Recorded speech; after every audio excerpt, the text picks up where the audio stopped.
দর্শক শ্রোতা, শুভ দুপুর। আমি অ্যাডভোকেট কাশেম ইয়াজবির।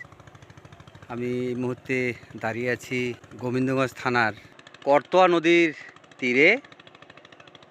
এই মৌজাটার নাম হচ্ছে খলসি মৌজা, এবং এখানে আসার অন্য একটা বিশেষত্ব আছে, সেটা আমি পরে বলছি। তার আগে এখান থেকে করতোয়া নদীর যে দৃশ্যটা আমরা একটু আপনাদের দেখাতে চাচ্ছি আর কি। এখানে একটা ঘাট রয়েছে, এবং এখানে এই নৌকা রয়েছে। এই নৌকায় যাত্রী পারাপার হয় এবং খুবই চাপ।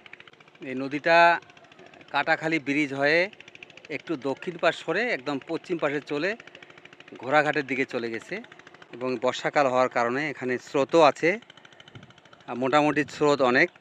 আমরা দেখলাম যে কিছু মাছও এখান থেকে ধরা হচ্ছে। তো এখানে আসার যে বিশেষত্ব সেটা হচ্ছে কি, যে এইখান থেকে এই করতোয়া নদীর একটা শাখা বের হয়েছে। আমার উদ্দেশ্য কিন্তু সেই শাখাটা, আমরা শাখাটা দেখি। এই যে শাখা, এটা হচ্ছে এই করতোয়া নদীর শাখা, এবং এটার বিশেষত্ব হচ্ছে বন্দর রক্ষার জন্য যে এই শাখা নদীটি গোবিন্দগঞ্জের পশ্চিম পাশ হয়ে কাইয়াগঞ্জ দিয়া আপনার বগুড়া মাস্তানগড়ের পাশ দিয়া যে নদীটা আমরা দেখি, এটা ওই রাস্তা ক্রসিং করে বগুড়া শহরের পূর্ব পাশ দিয়ে ওই দিকে চলে গেছে। আর মূলত এই নদীটার নাম কিন্তু এটাও করতোয়া বলে, যদি করতোয়ার শাখা, কিন্তু বগুড়া এই নদীটাকে সবাই করতোয়া নদী বলে। এবং এখানে দেখেন যে এই জায়গাটার যদিও শাখা, এখানে কিন্তু একটা করুণ অবস্থা, তাই না? কারণ হচ্ছে কি, যে বর্ষাকালের পর যখন শুষ্ক মৌসুম আসে, তখন কিন্তু ওই নদী আর এই শাখাকে পানি দিতে পারে না। না দেওয়ার কারণে আস্তে আস্তে কিন্তু এই শাখা নদীটা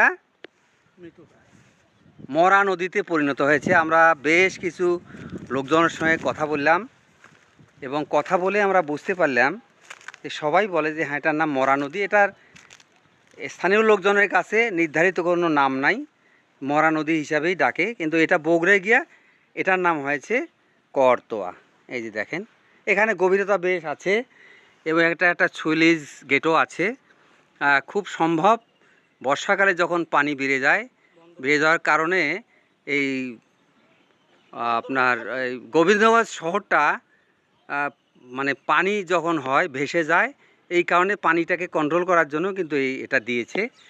তো এটা হচ্ছে এই নদী। এই পাশটাও একটু দেখি আমরা। এই যে এখানে কোনো স্রোত নেই, স্থানীয় লোকজন মরা নদী করেই ডাকে, যেটা বগুড়ায় গিয়ে হয়েছে করতোয়া। সেখানে কিন্তু একটা প্রশস্ততা আছে বগুড়ায়। এই যে আমরা একটু দূর থেকেও দেখি আশপাশের পরিবেশ। আষাঢ় মাস, আকাশ মেঘাচ্ছন্ন। আমার সঙ্গে রয়েছে হাবিব ভাই। হাবিব ভাইয়ের বাড়ি মূলত গোবিন্দগঞ্জ, এবং উনি কিন্তু আমাকে এগুলো আমি বলেছিলাম যে হাবিব ভাই, এটা আমি দেখব। উনি আজকে বন্ধের দিন হওয়ার কারণে, যদিও ওনার অফিসিয়াল কিছু কাজ ছিল, ওই কাজগুলো বাদ দিয়ে আমার সঙ্গে উনি আছে। তো হাবিব ভাইয়ের সঙ্গে একটু কথা বলবো। হাবিব ভাই, কেমন আছেন? আলহামদুলিল্লাহ, ভালো আছি। আপনি কেমন আছেন? হ্যাঁ, আছি ভালো। তো এই আপনার মাধ্যমে তো এটা দেখে আমাকে খুবই ভালো লাগছে। আলহামদুলিল্লাহ। তো বলেন, আপনার একটু অনুভূতি জানান, কেমন লাগছে? আজকের দিনটা মূলত আষাঢ় মাস, সকালবেলা থেকে গুড়ি গুড়ি বৃষ্টি ছিল, বের হওয়া যায়নি। তারপরে আমরা 10টা সাড়ে 10টায় বের হলাম।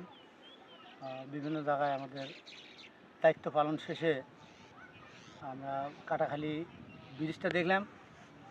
তারপরে আমরা এখানে পুরাতন বন্দর হয়ে আমরা এখানে ছেঁচড়ি ঘাট বলে, চেকির ঘাট বলে, এই ঘাটের এখানে আসছি। আপনারা এগুলো লক্ষ্য করছেন যে নৌকায় পারাপার হচ্ছে মানুষ।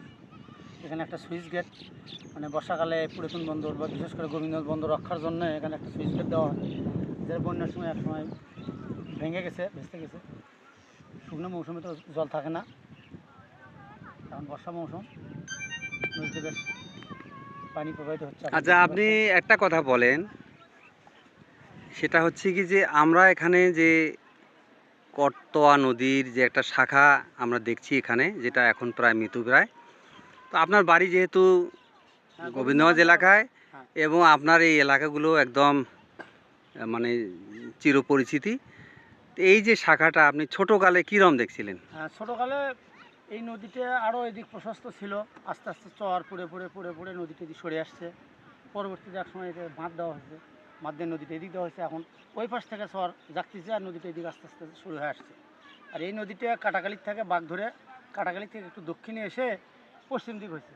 আমাদের এখান থেকে এটা এই দিক দিয়ে কাঁয়াগঞ্জ দিয়ে ওই যে সাহেবগঞ্জ আপনারা জেনেছেন, যে এই দিক দিয়ে পার হয়ে আমাদের মহাস্থানগড় হয়ে বগুড়াতে চলে গেছে। এটা করতোয়া নদীর শাখা। আচ্ছা, আর একটা কথা বলেন, সেটা হচ্ছে কি যে এই যে শাখা নদী, শাখা হলো কিন্তু এর অনেক বড় দীর্ঘ নদী এটা, এবং এটা হয়তো আবার ওই পুনরায় মনে হয় যে এটা এই আবার করতোয়াতেই বা বাঙালি নদীতে এটা বাঙালি পতিত নদীতে। হয়েছে। জি। তো সেদিকটা আমরা পরে যাব আর কি। তো আপনার ছোটোকালে এখানে কোনো স্রোত দেখেছিলেন? হ্যাঁ, ছোটকাল স্রোত দেখছি, মানে এই নদীতে না, এটা না, এই শাখাটা।